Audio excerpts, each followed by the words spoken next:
روز بخیر دوستان عزیز، ما باز هم به شما خبر میکنیم در مورد 9 ترانسفری دیگری تابستانی و نخست باید گفت که سلتا با بازیگری که به جرم تجاوز به ناموس ایبدار میشد شرطنامه را قطع کرد. این هم سنت مینه می باشد که موسم قبلی را در فوتبال عربی گذرانید. تیم ملی لاتزیو باشد زخریان را نخرید و با دایت کماد ژاپنی شرطنامه زیر 2+1 امضا نمود.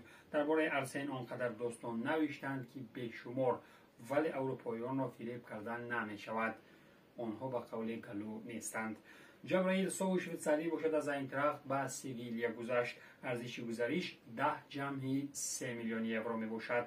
شویتزاری 26 ساله بعد 4 سال از بوندسلیگا به لالیگا آمد و در سوپر جام اویفا از منچستر سیتی هم دستش در سلسله ضربه‌های پنالتی شکست خورد.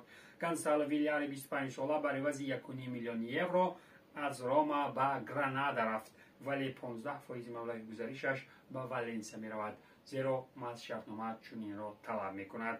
شرطنامه 97 ساله چلسی نصیب دروازه‌بان برایتون روبرت سانچز بوده است. برایتون بیش از برای دروازه‌بان 25 ساله 20.5 میلیون یورو پرداخت می کند و طبق آوازها لگند منتخب دانیا کاسپر شمیخل نیز می تواند به زودی پیراهن کبودها را به بر کند. من سیتی باشد خپودم خریداری شیخانه کرد. وزیر دفاع منتخب خرواتیا یوشکو گواردیول که در جام جهان با همسفانش از جانب مسی چما شده بود هم دسته هالند گردید. دقیق‌تر بگوییم دسته گواردیولا برای گواردیول 90 میلیون یورو به RB لیپزیگ داد و با نفری 21 ساله شرطنامه 5 ساله امضا کرد.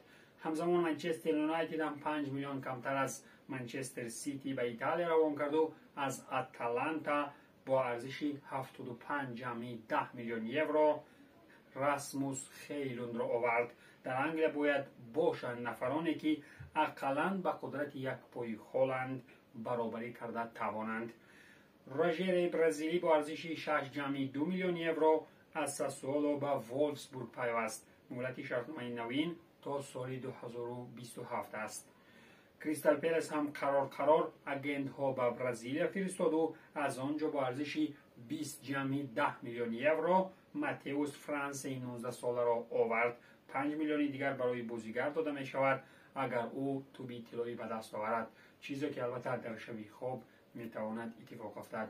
این بودند آن 9 ترانسفری انجام داده شده تابستانی سرآغاز ماه اوگوست. با ما بمانید.